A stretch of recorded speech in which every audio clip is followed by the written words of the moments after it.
Are the Mariners buyers or are they going to be sellers for the 2023 trade deadline on August 1st? With just over a month left until that trade deadline, there's still a lot of baseball to be played. But that doesn't change the fact that the Mariners are 4th in the American League West, 9 games behind the Texas Rangers. At the time of recording this, the Mariners once again fell below 500 as they took a brutal loss to the Miami Marlins after a few balls just fell an inch or so short of tying the game. As of right now, the Rangers, the Astros, and the Angels are all in front of the Seattle Mariners in the division of the AL West. The Mariners are still 3.5 back of the Los Angeles Angels of Disneyland, and their record sits at 33-34. As of right now, the Mariners are also 5 games back of the American League wildcard, with Boston, Toronto, and the Angels in front of them, with Baltimore, Houston, and the New York Yankees filling up the 3 wildcard spots. The struggles of this team have been talked about a lot, especially in our comment section, and just how bad the Mariners have been recently. With that being said, the offense does look like it's starting to pick it up, and the pitching staff may be getting back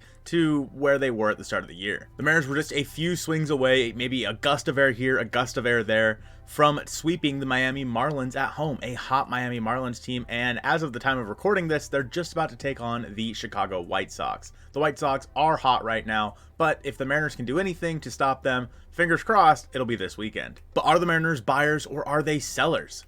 Let's take a look at both here and see which way the Mariners could swing. And just to be perfectly clear, if, like the thumbnail suggests, the Mariners trade for Shohei Ohtani this year or trade Julio Rodriguez to the Pittsburgh Pirates, I'll eat my shoe.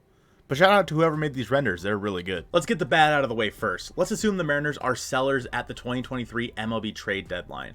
Realistically, there's not a whole lot of players that I think the Mariners would be selling off of this roster. Of course, guys on expiring contracts are always the first ones to go, and Teoscar Hernandez could be a guy that you trade at the deadline. There's a pretty good chance that the Mariners don't retain Teoscar Hernandez in 2024, even if he does continue to perform like he has been the past few weeks. And the Mariners could very possibly get a decent package for Teoscar Hernandez, but they actually may wait until the end of the year, put a qualifying offer on Teo instead, and then get a draft pick if somebody else signs him. The qualifying offer should be right around $20 million, which is likely what Teoscar Hernandez is going to be making in the open market anyway. So if he accepts that deal, you have him again in 2024. If he doesn't, you at least get a draft pick out of it. And I think it's more likely that the Mariners go that route, because otherwise it would almost look like they're just waving the white flag on the 2023 season if they were to trade Teo at the beginning of August. Otherwise, I think the only other possible player that you would trade would be Kolten Wong, who's on an expiring contract. You're not going to get literally anything for him no matter what.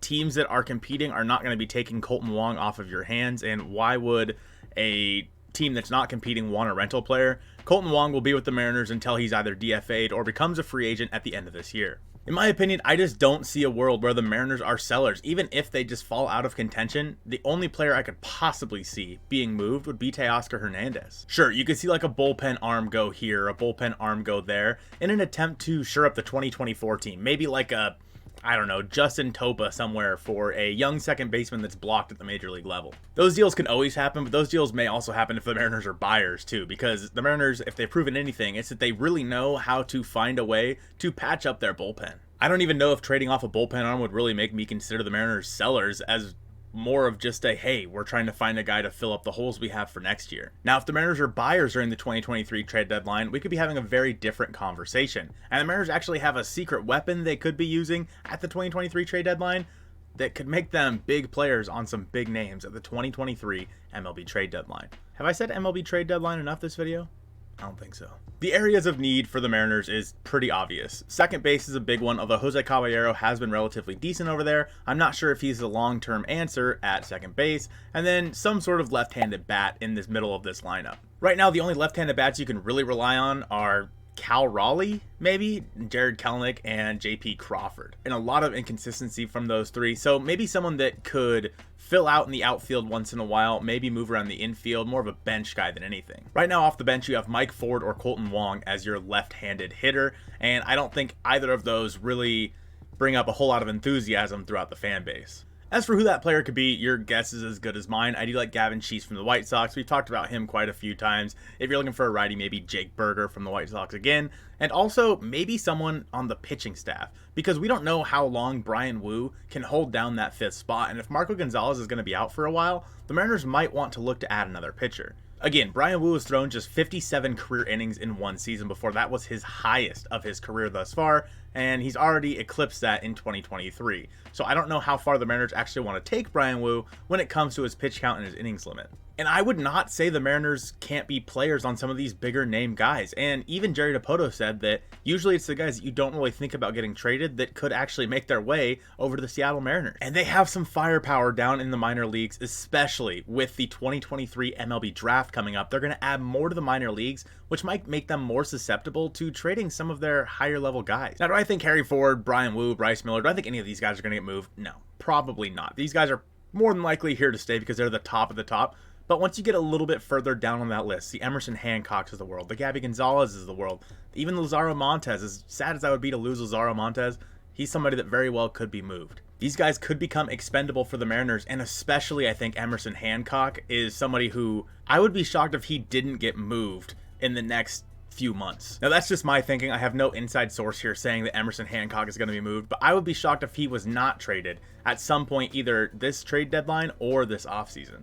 And that's because the Mariners very clearly have a starting rotation full of guys with plenty of potential. Bryce Miller looks like he's probably here to stay. Obviously, Logan Gilbert and George Kirby are here to stay. And then Bryan Woo is someone who has at least done it a little bit at the major league level. He very well could be the number 5 starter next year in 2024. Along with Robbie Ray coming back maybe all-star break of next year, this rotation is going to get pretty full, and there just might be no room for Emerson Hancock. And while he doesn't have the prospect shine that he used to, trading him might be a good move for the Mariners. Now, I'm not going to pretend to know who the Mariners could be targeting. Maybe like a Seth Brown could be someone they could trade Emerson Hancock for. There are plenty of guys out there, and again, like Jerry Dipoto said, there are players that you would not expect to get traded that could very well come to the Seattle Mariners. The Mariners' secret weapon is their pitching staff. Obviously, their pitching has always been so good, and they're really good at finding guys to trade for or to bring up, and all of a sudden, these guys take off. People you've never heard of before. Who would have thought that Paul Sewall would be one of the best relievers in all of baseball? If you're all in the comment section right now saying, I knew it when they signed him, you're lying. But as for what I think they're going to do at the 2023 trade deadline, I think they'll probably just stand pat. I don't see them trading Teoscar Hernandez. I could see them trading like a maybe Justin Topa, Gabe Spire, etc.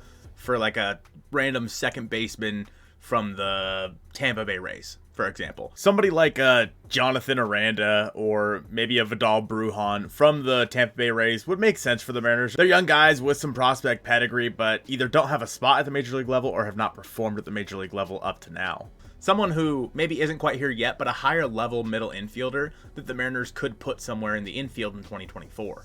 But if the Mariners hover right around 500, I think they'll stand pat at the MLB trade deadline this year. Maybe add a few pieces here and there, but guys that are going to be under contract through 2024, 2025, etc., not guys on short-term rentals. Because if the Mariners are 500 at the trade deadline, a short-term rental is not going to fix this team. Although if the Mariners do decide to be buyers, we do have a few guys we think they should be looking at. We have that video on the screen now. Appreciate you guys watching this one, and go Mariners.